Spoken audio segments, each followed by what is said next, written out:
কম দামে পাইছি। এই জায়গায় একটু কম পাইছি বিদায় আসা আর কি। আমার কথা হলো আমি চিকিৎসা সেবা নিশ্চিত করতে চাই, টাকার জন্য যেন চিকিৎসা সেবা বন্ধ হয়ে না থাকে।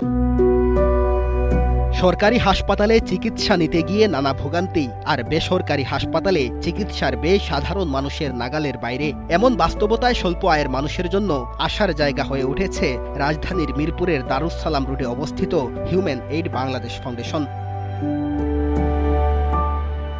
নামমাত্র মূল্যে চিকিৎসা সেবা দেওয়ার পাশাপাশি এখানে রয়েছে বিনামূল্যে আইসিইউ সেবার সুযোগও। মাত্র 20 টাকায় পাওয়া যায় চিকিৎসকের পরামর্শ।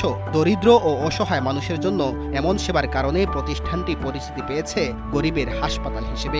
কম দামে পাইছি, আল্লাহর উপর ভরসা, আল্লাহ ইয়া করে আর কি। কিডনি রোগী এই জায়গায় আজকেই আসলাম সকালবেলা, আনার পরে অনেক ভালোই ইয়া পাইলাম।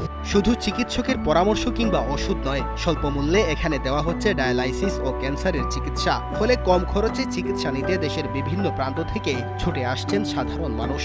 আমার আব্বাকে নিয়ে আজকে আসছি এখানে ফিস্টুলা করানোর জন্য। অন্য জায়গায় আর একটু বেশি চাইছিল, তো এই জায়গায় একটু কম পাইছি বিদায় আসা আর কি। কুমিল্লার থেকে আসছি, দাউদকান্দি কুমিল্লা।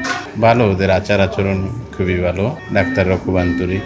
দরিদ্র ও অসহায় মানুষের চিকিৎসা সেবা নিশ্চিত করতে মানবিক চিকিৎসকদের সংগঠন হিউম্যান এইড বাংলাদেশ ফাউন্ডেশন গড়ে তুলে এই হাসপাতাল। অন্য হাসপাতালের তুলনায় অনেক কম খরচে এখানে চিকিৎসা দেওয়া হয়, আর যাদের সামর্থ্য নেই তাদের দেওয়া হয় সম্পূর্ণ বিনামূল্যে চিকিৎসা সেবা।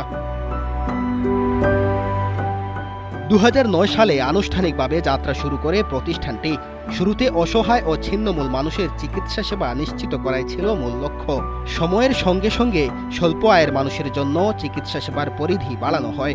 এখানে সপ্তাহে 4 দিন রোগীরা ওষুধ ফ্রি পায়। শনিবারে অটিজম, রবিবারে গাইনি, সোমবারে মেডিসিন, বুধবারে শিশু। এবং প্রত্যেকজন যে ডাক্তাররা এখানে রোগী থাকে সবাই বিশেষজ্ঞ চিকিৎসক, এবং ওষুধগুলো একটা ভালো ভালো কোম্পানির খুবই দামি ওষুধ, এগুলো ফ্রি পায়। দেখেন আমাদের এখানে আইসিইউতে কোনো বেড চার্জ বা সার্ভিস চার্জ নাই। তার মানে এই না কিন্তু যে এটা ফ্রি হচ্ছে। আইসিইউতে রোগী শুধু যেটা ব্যবহার করছে, রোগী হয়তো একটু অক্সিজেন ব্যবহার করছে, অক্সিজেন কিনে আনতে হয়, সেজন্য অক্সিজেনের বিলটা পে করতে হয়। রোগীর ওষুধ লাগে, সেই ওষুধটা হয়তো সে কিনতে লাগছে।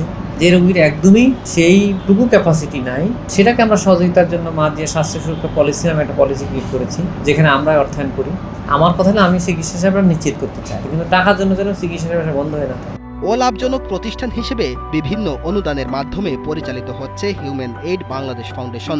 স্বাস্থ্য মন্ত্রণালয় সহ বিভিন্ন প্রতিষ্ঠানের সঙ্গে সমন্বয় করে রোগীদের প্রয়োজনীয় চিকিৎসা সামগ্রীও দেওয়া হয়।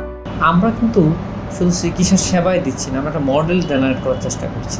দেখেন আমাদের এখানে আপনি দেখবেন যে ফ্যামিলি প্ল্যানিং থেকে শুরু করে ভ্যাকসিনেশন থেকে শুরু করে chemotherapy, dialysis, ICU, even the we are planning, আমরা চিন্তা করছি যে অর্গান ট্রান্সপ্লান্টেশনও যাওয়া, এবং অতি সম্প্রতি খুব সহসে আমরা রক্ত রোগের যে জটিল রক্ত রোগ সেই চিকিৎসাতেও যাচ্ছি, যেগুলোতে সবগুলোই অনেক বেশি ব্যয়বহুল। এইটাকে যদি আপনি শুধু রোগী যদি কন্ট্রিবিউট করতে হয় চিকিৎসাটা ব্যয়, তাহলে এইটা আসলে খুবই কঠিন রোগীদের জন্য। আমরা কি করলাম, আমরা বললাম আচ্ছা সিটি কর্পোরেশন যেহেতু ভ্যাকসিনেশনটা দেয়, আমরা সিটি কর্পোরেশনের সাথে এঙ্গেজ হলাম। যেহেতু পরিবার পরিকল্পনা অধিদপ্তর পরিবার পরিকল্পনা সেবা দেয়, তাদের সাথে এঙ্গেজ হলাম। স্বাস্থ্য মন্ত্রণালয়ের সাথে এঙ্গেজ হলাম। স্বাস্থ্য মন্ত্রণালয় আবার ডায়ালাইসিসটা অল্প টাকায় দেওয়াতে সহযোগিতা করছে। অর্থের অভাবে যেখানে স্বল্প আয়ের মানুষ প্রয়োজনীয় চিকিৎসা থেকে বঞ্চিত হন, সেখানে নামমাত্র খরচে চিকিৎসা সেবা দেওয়ার এমন উদ্যোগ তাদের জন্য হয়ে উঠেছে বড় আশ্রয়। চিকিৎসাকে মানুষের নাগালের মধ্যে রাখতে হিউম্যান এইড বাংলাদেশের এই কার্যক্রম প্রশংসা কুড়াচ্ছে সবার। মেহেদী হাসান তালহা, সময়ের আলো।